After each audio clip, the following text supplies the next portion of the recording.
Big spider behind you. Oh, that's bigger. I'm from Australia, mate.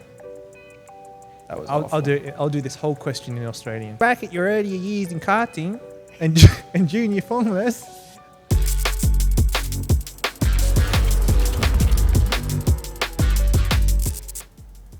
What's up, everyone? It is Team Torque. We're back in Montreal. Episode 9. The Big M. The Big M. What do you think of the Big M?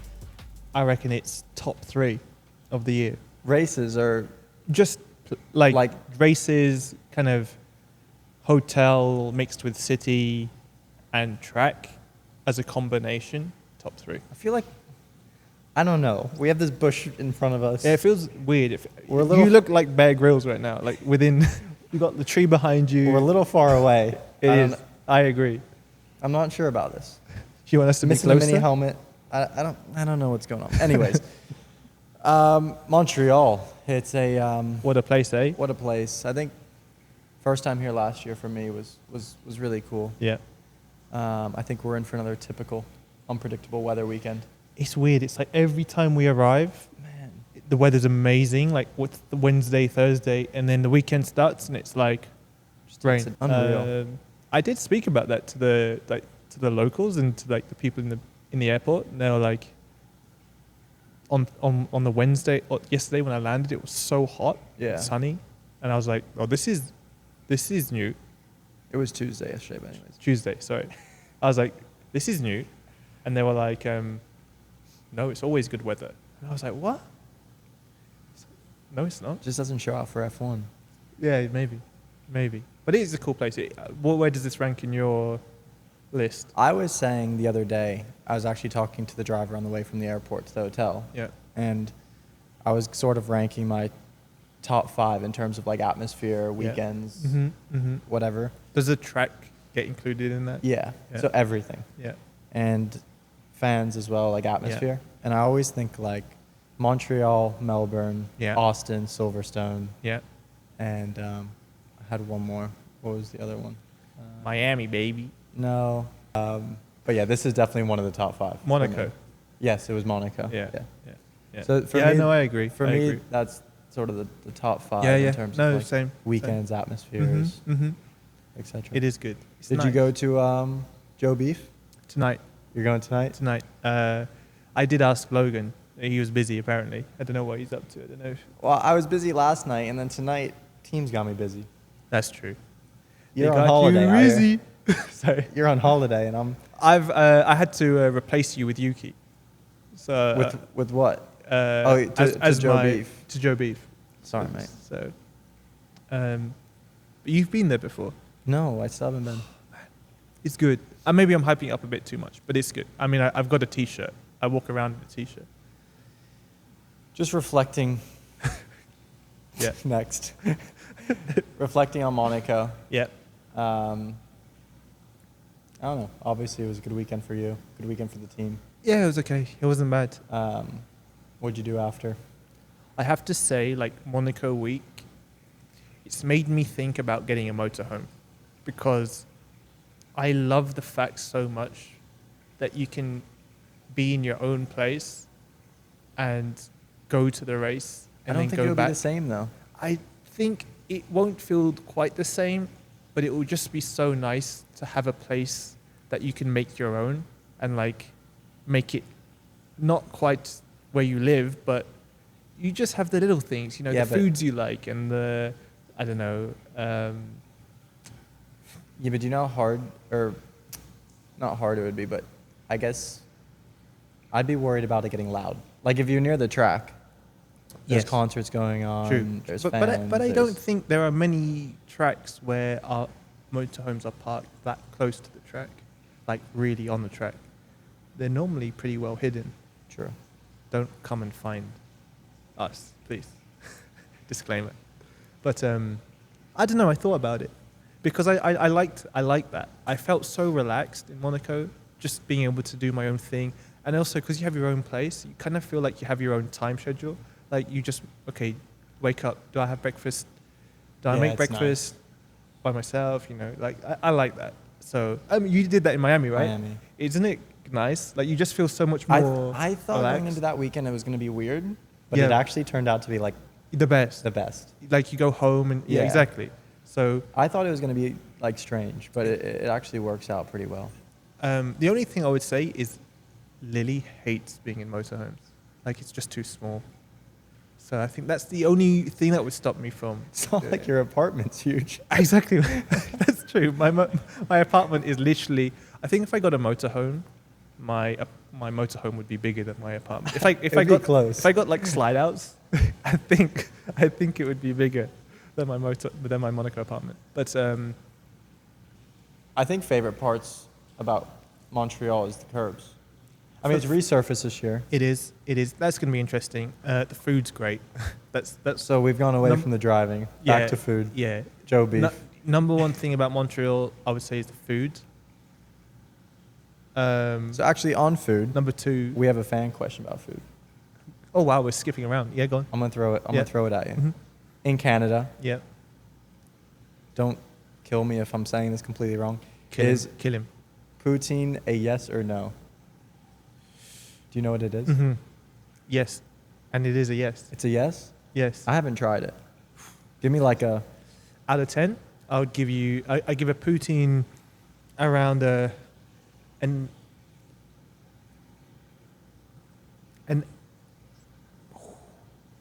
7.5. Okay. The so problem is we're athletes, so what is you like? are self-destructing your body. What's it eating a taste like? poutine. Did you ever in the UK? They love this thing called gravy and chips. Oh yeah. And it's the most UK dish in the world. Have you had it before? Yeah. Imagine that with cheese on top and meat. And that's poutine. I mean, it's Oh, very yeah? similar to it's very similar to fish gravy and chips. So crossing boundaries, connecting cultures. It's beautiful. It's beautiful. Interesting. I would say go for a beaver tail. That's like basically a churros, but flattened like a pizza. I think I've disrespected Montreal twice, but that's pretty much, and it's good. And then I don't know. I just feel like their produce is good. I feel like they got good quality meats and cheeses and all that kind of stuff. All right. Let's get into a couple fan questions. Logan's focused. Look at that. I'm dialed in. You got to Dialed give in. their names unless their names aren't on there. Thank you for that question, Reese. There we go. Good one, Well, Reese. Well done, Reese. Out of the USA. USA. What is your favorite helmet design? Ever. And that's from Isabel. Is that my own or just outright? I don't know. Let's do our own.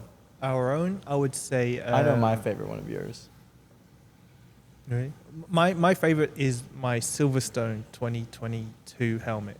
I did this lilac purple. The purple itself looked unbelievable. Like purple looks great on a helmet. It was like a light purple. Had like just purple and white for most of it, so it was really clean. And then it had my pets like on a ring on the top. Oh, I remember that. Like Disney kind of style. That was my favorite. What would you say is your favorite of mine? Of yours, the panda one. Panda. What about you? My favorite is my Miami helmet that I had last year. Yeah, I agree with that. I think that looked great. I saw it the other day because I think like before Miami last year they were posting about Miami from last year during Yeah. Miami this year. I think that was one of the coolest Yeah. ones of mine that have turned out. As drivers going all around the world, I assume a few have been missed. Flights have been missed. What would you say is the worst time you've missed a flight from Gracie? Well, from my side, I'm like overly punctual, so I've never missed a flight. Good question then. How early, what's your kind of happy place? When there's a flight, what time do you want to be in the airport? If it's domestic, Uh-huh. 1 hour 10. That's pretty tight. I If mean, that's not it's- so early. If it's international, no more than 2 hours, like right at 2. That's not too bad. You're just desperate to get back to the US. just You're there 4 hours before the flight takes off. Just get me back home. Before the flight back to Miami, I'm there just asleep there. I've only missed I missed I missed 2 flights, and the second time I missed it was yesterday. You missed a flight yesterday? Yeah, I was supposed to be on your not your flight. I was supposed to be on these guys' flight, but not my fault. I had an issue with my visa. They put in the wrong passport number. Oh, really? I've had that happen to me twice this year. So you missed your flight? No, I had an issue when I got there. When you got there, they Yeah. let you on the plane. They let me in the plane, then I had to go to the penalty box for a little bit. Wow. Who's the first American driver in F1? It's a big Mario. Really? First? Now we're getting juicy. Wasn't there a Phil Hill? Phil Hill. Phil Hill sounds like a fake name, but so does Logan Hunter Sargent. Phil Hill. Phil Yeah, Hill. baby. See, I know that U.S. culture. Phil Hill. Who is he? Like, what did he? Is he successful? What year? F1 world champion Phil Hill. What year? He won the world championship. He won the world championship. Phil Hill, baby. Come on. What year? Put some respect on it. 61. He's not related to Graham Hill, is he? No way. I apologize, Phil Hill. I apologize to your family as well if they're listening. I have no disrespect to you. I just have never heard of you. Phil Hill. How have you not heard of Phil Hill? That was I'll do it. I'll do this whole question in Australian for you. Looking back at your earlier years in karting and junior formulas, were there any specific drivers or mentors like Mark Webber who had a profound impact on your career? How did that guidance or example influence your approach to racing, mate? I didn't even get the question. Any mentors? Tom from Australia, not in Australian accent. Looking back at your earlier years in karting and junior formulas, were there any specific drivers or mentors who had a profound impact on your career? How did their guidance or example influence your approach to racing? I'm Logan Hunter Sargent, mate. I do what I want. I don't know. Why don't you take this one first? I think as a driver to look up to in terms of being a complete package, I looked up to Michael Schumacher quite a lot because I felt like he had this. He was clearly very talented, but he clearly, in terms of how he worked with the team and he learned Italian and he really kind of got involved in the projects. I was really inspired by just how he elevated just being a racing driver. Obviously, he was big on his fitness and all this kind of thing. He was very detail orientated, so kind of made me feel like even if, he had the talent, but he also worked for it, which was inspiring. And then in terms of mentors or whatnot, I never really had a driving coach. My dad was kind of my driving coach, so you could say my dad. But I feel like dad's always a good mentor. Yeah, exactly. I think the way I started off was I basically after school I would go into this. There was like a barn near my house, and it would be about the size of this room here, which you guys can't see, but it would be the size of about a swimming pool, and I would do he would lay bricks down, and I would literally just do figure of eights and just do like this. It was like slalom racing. I would do like 5 laps. He would time me for 5 laps, and I would just do that over and over again. And then that was when I was 7. So then by the time I was 8 and old enough to go to like a karting track, I was okay. Like I started off already okay, but that was it. I didn't have much coaching. Yeah, fair enough. I find it a really weird sport, motor racing. It's not like golf or football where they're constantly being coached all the time. I feel like racing's very unique. It's you work weird. with your teams a lot. Yeah, it's weird to me how there's not much coaching involved. Yeah. And I think some F1 teams have like a driver designated person in terms of driving lines and whatnot, but it's such a feel thing. I think Yeah. that's the main reason why it's not a thing, and confidence focused and all this kind of thing. But it's weird, isn't it? Yeah. No, I agree. Who did you have anyone? No, Rob Wilson. What a ledge. Honestly, shout out Rob. Shout out Rob. No, I think my dad. I don't know if for the most part. Yeah, sure. I don't know if this is an interesting story that you could even put in. But when I first joined Williams, one of the things they wanted to do with me to see if I was good enough to be a Williams driver, so this was like post Red Bull world, they got me to sit with Rob Wilson in the car. That was the first time I ever met Rob. And I had Dave Robson in the back seat. And I felt like it was like a bit of a test to see if Rob considered me good enough to be a Williams F1 driver. In a Ford Puma. In a Ford Focus ST. So It is fun. I might have to thank Rob for my journey into Formula One with Williams. Who knows? I don't think you can put that in. But maybe you can. Last one then, to close this off. This is a bit... I'm jumping back too much. Oh, this is okay. On the Drivers' Parade, what do you guys talk about from Lorna, Great Britain? It changes every single weekend. It does. I think we all have established our friends groups a bit as well, so we all kind of hang around the same people. Some drivers like to do their own thing, but for the most part, I have seen like sometimes people just hang out in the back with headphones on. yeah. Maybe I'll do that next time.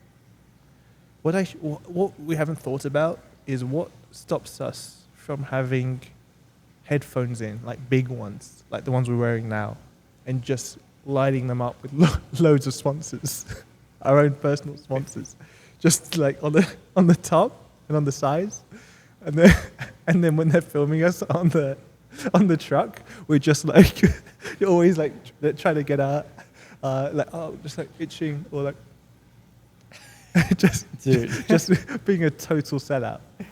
Okay, let's wrap up, everyone. What a beautiful and relaxed podcast, eh? Yeah, the sun is shining. We have a pool behind us. There is We have nature all around us. I barely could see Logan because he's behind a bush. Oh, there's a big spider behind you. Shut up. Swear to God. On the wall back there. Oh, that's bigger. It's like swinging. Someone should film the spider. It's over there, hanging out. That's definitely poisonous. You're going to turn into Spider-Man if you get eaten by that thing. Logan, how are you with capturing spiders? Why don't we close it off with a unique segment of Catch the Spider? I think the Aussie should do it. Yeah, that's true. Don't kill it as well. That's bad karma. Put it outside nicely. All right. Oh. As he's doing that. Oh, it's jumpy, huh?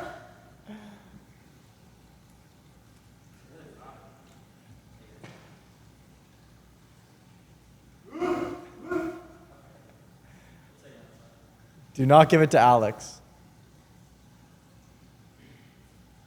I was ready to run.